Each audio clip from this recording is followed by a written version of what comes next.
come on. Oh, wow. What a performance from United.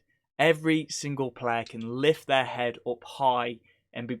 I'm proud of them. I'm so proud. That is the one word to describe that Manchester United team today in that performance. Pride. I'm so proud of every single one of them. That back four has to remain. But let's get into the player ratings. First off, David De Gea had a quiet night. Bloody hell, I thought he would be absolutely peppered, but he was good off his line. We decided to go long. We didn't go with we didn't play out from the back like we had previously, and it worked a treat, especially when Martial came on the pitch. He held the ball up. De Gea went long to Martial and he held the ball up so well. So going long worked today. Obviously, that's something we need to work on. Ten Hag's style of play is passing out from the back. But for today, we got the result. Amazing. David De Gea was called upon when required. It was good off his line as well. Had a few sweeping moments as well. So David De Gea is showing signs of improvement in aspects of his game in which he finds difficult, like sweeping. So yeah, he gets a really good score today. He gets an 8 out of 10. Couldn't have done anything for the goal. He saved the first effort. Then obviously Salah with a header with the follow up. But unbelievable from David today. He gets an 8 out of 10. I'll go from left back to right back. Malacia, oh my God. What a performance. To say it was a big statement from Ten Hag. You know, changing two of the back four. Two out of the back four have been changed with Varane coming in and Malacia coming in for sure. That back four has to remain. Next game against Southampton, that back four has to remain. Malacia, unbelievable. So strong. Composed on the ball. It's just defensively, Malacia was incredible. He gets an 8 out of 10 as well. Nobody gets below a 7 today, by the way. Spoiler alert, nobody gets below a 7. Martinez. Martinez. Jesus Christ. He's already my favourite player for Manchester United. My favourite player, I know it's been one game, and I know I'm just losing my mind, but that is it. I'm going to allow myself to lose my mind today, okay? Martinez, 5'9", who cares? My guy plays with his heart literally on his sleeve. He's a warrior. He is a warrior, an Argentine warrior. He's the Argentine butcher, and he bloody played like it today. Martinez, literally man of the match for me today. The amount of blocks that he had, unbelievable. Composure on the ball as well. We can play out the back. With this back four, we can play out the back. 100%. We were pressed by one of the best pressing teams in Europe, and we dealt with it. Unbelievable stuff. That front three, Firmino, very used to Klopp style, very good presser. Diaz and Salah, and we dealt with it. I'm so proud of everyone. So yeah, Martinez, 10 out of 10, man of the match, literally faultless. Could not fault him once. Unbelievable. Varane alongside him, only a slightly less score. Varane absolutely like a rock. If that partnership can get going, that'll be amazing. I just please pray to God, please hope Varane stays fit for a large part of the season. Can't play every game. And I want to focus on the players that played today. I don't want the story, which I know there'll be people that try to make it about Maguire, try to make it about Ronaldo not starting. I don't want the story to be about the players that didn't start the match. I want it to be about, in my head it is at least, but I know some people will make it out to be about the players that didn't start. But Varane, unbelievable, deserves his start in the next game. Came in, he's like a rock, honestly.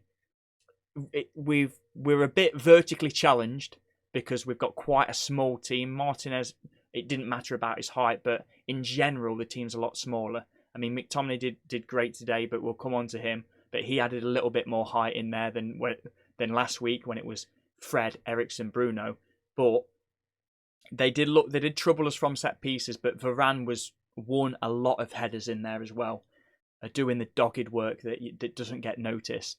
Varane was incredible, good for playing out from the back as well. Varane gets a 9. That centre-back partnership, 9 and 10. Unbelievable. Martinez just edges it just because he gets man of the match. On that right-hand side, Delo, like a warrior, again.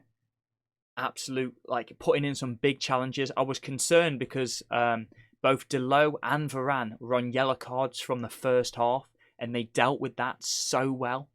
They dealt with that. I mean, who looked the better right back today, Trent or Delo? Delo looked the better right back. It's the best game I've seen from Delo for a long time. He'll get an 8 out of 10. I think Varane was a bit better, but Delo, he got a yellow card in the first half, and he just dealt with that so well. What time did he get it? Really early on. Oh, on the 45th minute mark. Varane got a yellow card on the 27th minute. And they both dealt with it. I was very concerned about that, but Delo, really good.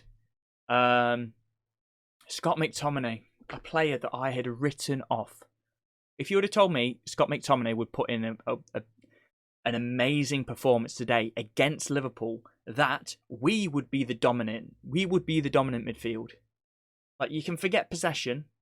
Like, we were the dominant midfield. When it mattered, we made the difference. So I know Liverpool had more possession, but we still dominated that midfield. And McTominay was a large part of that. Again, he looked composed on the ball. He looked like he wanted the ball. This team, I think that all we needed was that goal to just lift all our players' confidence. And McTominay was really good as well. Like, composed on the ball, like turning with the ball. Unbelievable. I don't think he misplaced a pass today. He was so good. He gets an 8 out of 10 as well. I'm proud of McTominay out of all the stick that he's got, all the stick that I've given him. And yet, he puts in a performance like that. So proud. And like I say, I saw that midfield 3 of McTominay, Eriksen and Bruno, and I thought we were going to get dominated. I know Liverpool's midfield isn't as strong as what it can be with Thiago out, with Fabinho not starting, which was an odd decision. But still, I didn't think you could play Eriksen and Bruno together unless you've got a player like Casemiro already in the team to play as a number 6. To relinquish that responsibility to McTominay and have him playing as an 8, but it worked. It just worked, and I'm kind of amazed about it. But McTominay was fantastic. He gets an 8 out of 10. Alongside him, Eriksen.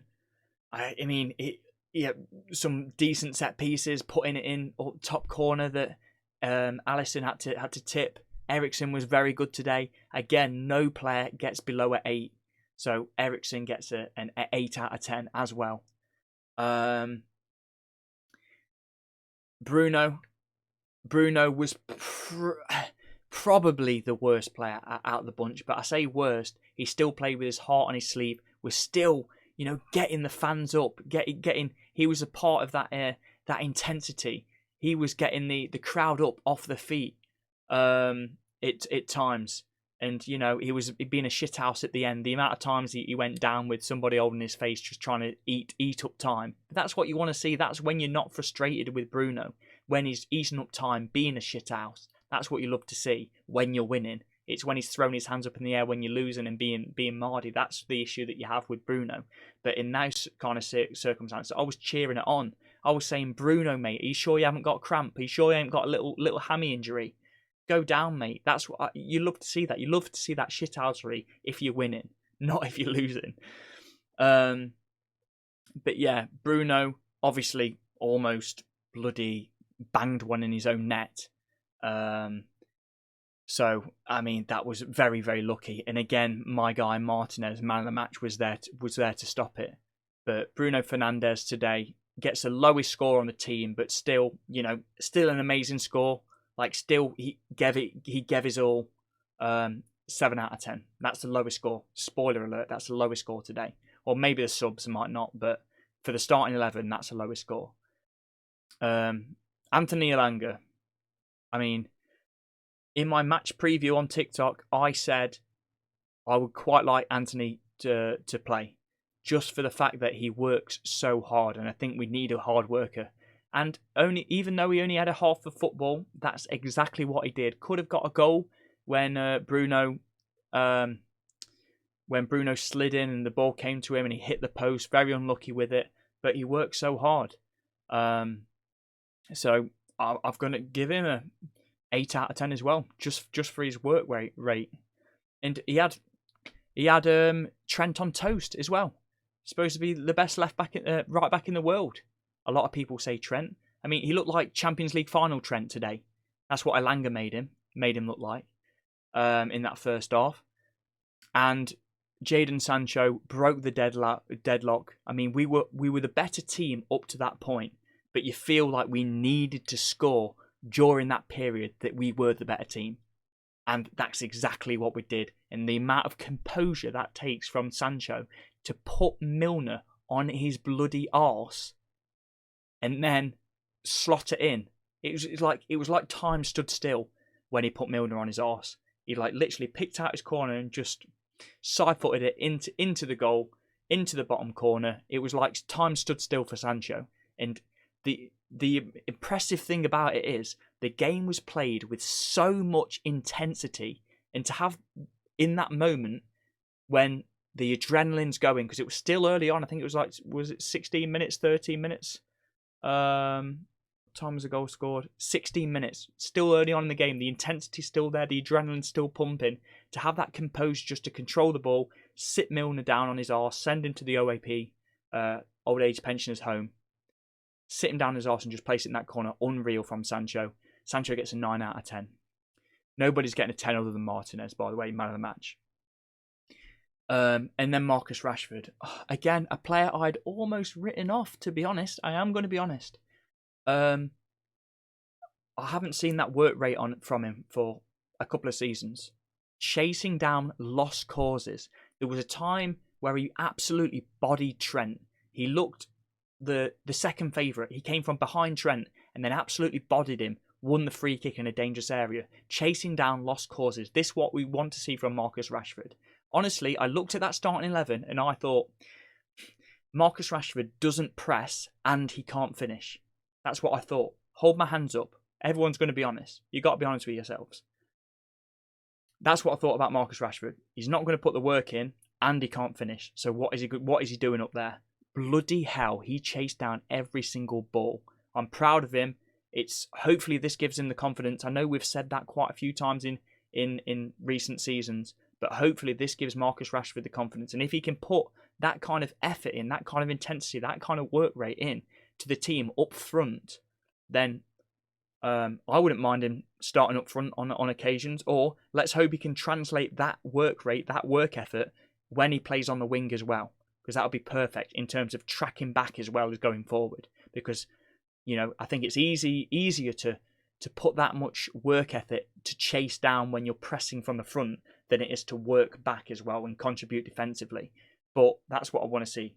But Sancho and Elanga both contributed defensively today. So that's what I want to see from Rashford going forward. But yeah, unreal from Rashford today. I don't know if I gave a score, but I'm going to give Rashford a 9 out of 10 today. So impressed. And that leaves the subs.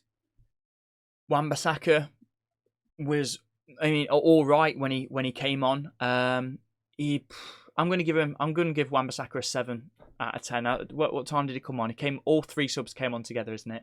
Yeah, I can't give anyone a 6. If I give Wan-Bissaka a 7 out of 10. Did all right when he came on. I think he mistime a header or something at one point. I remember I was a bit frustrated with him at one point, but yeah, nobody gets below a 7. The earlier substitutions were Frege, and Martial was the earliest substitution, wasn't he? Martial, when he came on, bloody hell. Obviously, a major factor in that second goal. He was unreal. But when he came on, like I said, David De Gea launching the ball forward, he got it down on his chest and held up the ball so well and played other people in. He was so good when he came on, and it was like I say, Ten Hag got everything right today. Elanga played well. I was like, that's a bit strange bringing Martial on. I hope he has the same work rate as what Elanga did, because I was worried because Martial doesn't work that hard. He obviously gets labelled as a lazy player. Not today. The whole team was off the same page, singing off the same hymn sheet. Everyone put maximal effort in. Anthony Martial was probably the player, if it wasn't for... He was on par with Martinez in terms of his performance. He was on par with Martinez in terms of his performance today. Literally, it's just he played a half less of football, but unreal when he came on. He got us that second goal to get us over the line and get that 2-goal cushion, which was so important. So yeah, he gets a 9 out of 10 as well. So I've done the substitutes. I've done... So Frege come on as well. The first contribution that Frege had was a big shoulder barge near the byline. A big shoulder barge to shield the ball and let it go out for a goal kick. Literally replacing a player. I mean, it's so nice to see the substitutions. They could have been downbeat. Oh, I wish I was playing. I should be playing. I should be starting. I mean, Fred starting the first 2 games, then getting dropped. He came on. He kept that energy. He kept that intensity of the rest of the team, and he was unreal as well. He gets an 8 out of 10 when he came on. Ronaldo. I do for Donny van der Beek next, actually. He was on 86. Yeah, there was 2 more on 86 minutes that I'm just going to give 7s out of 10. Both Ronaldo and Donny van der Beek. Ronaldo had a few very, very half chances. Like he wasn't going to score it. There was like there was a bobbling effort that he tried to do, didn't he? But yeah, nobody gets. But it's difficult to judge them on 86 minutes when they come on. There was 5 minutes additional time, but they've played less than 10 minutes. So both of them, Donny and Ronaldo, both get 7s out of 10s. So, and Ten Hag, oh wow, Ten Hag, every single decision he got right. I mean, and it shows great character and it shows balls, right? Maguire, now this isn't a dig at Maguire at all, but I need to talk about it because I need to talk about Ten Hag's decision making. The fact that he, under multiple other managers, Ollie, Rangnick, Maguire got captain's privilege. No matter what, Maguire would start. No matter if he'd have come back from injury, no matter if he was bloody half fit and he'll get rushed back from injury to play, Maguire would play no matter what, even though he was captain. Like, just because he was captain, even though those leaderships weren't translated on the pitch. Because, you know, we'll get dominated in some games, like, you know, Liverpool 5-0 last season, 4-0 last season. He wouldn't show that leadership, yet he would still come into the team and get captain's privilege, even though he wouldn't show a captain's performance. My guy Eric, the ball's on him like this. Drops him for the makes 2 changes out the back 4 for the biggest game in English football after 2 games. After 2 games, none of them have started before. You make 2 big changes. 2 changes out the back 4 is huge. But it paid off. Every single decision that Ten Hag made today, and this is without talking about how the team played, just every single decision that Ten Hag made paid off. Martial on half-time for Elanga. I was a bit like, oh, no, I don't know if he's going to match the intensity of the rest of the team. Martial came on unreal. And now we can talk about the style of play that United played today. Wow, that is Ten Hag football. That is beautiful. Beautiful. High pressing up the pitch. Winning the ball back really, really high. We couldn't do it for 90 minutes, of course. That you can't keep that intensity up for 90 minutes. And the amazing thing about this is 2-1 United have won. Played Liverpool off the park. And yet, you know where Ten Hag wants to improve. You know we didn't play out from the back with De Gea. You know Ten Hag wants to play out from the back and keep possession. That's the amazing thing. You know where he needs to improve. And we won 2-1. So that is amazing. And I'm just proud of every single one of them. Pride is the the only word that I can use to describe the performance today. The best word I can use. And it has to be said, even though this is such a positive occasion, but this should be turned to positivity as well. The message, I'm going to end the video on this. Please do like and subscribe if you are new. I'm going to be delivering a lot more YouTube content. I'm going to be a YouTuber now. I'm going to be delivering content between match days. I'm going to be doing content, and as well on the match days, I'll be doing the player ratings as I've just done, and the watch-along reactions on YouTube as well, because I can't do it on TikTok anymore because it just gets copyright banned. So yeah, the final message that I'm going to end the YouTube video on is we need to continue with the Glazers Out movement. We need to continue, because although this is positivity in the short term, we have a real chance of long-term change. Sir Jim Ratcliffe wants to buy the club. The protests, I didn't see that much. Sky Sports barely covered it. Apparently they covered it before half an hour before kickoff. I only started my stream half an hour before kickoff, but they covered it before that apparently. But I didn't see any of it when I turned it on at half an hour before. But we have a real chance of making a difference for the long term. So I'm going to end the stream on it's amazing, amazing win. I'm proud of every single one of the players, but the message still stands. Green and gold till the club is sold. Glazers out.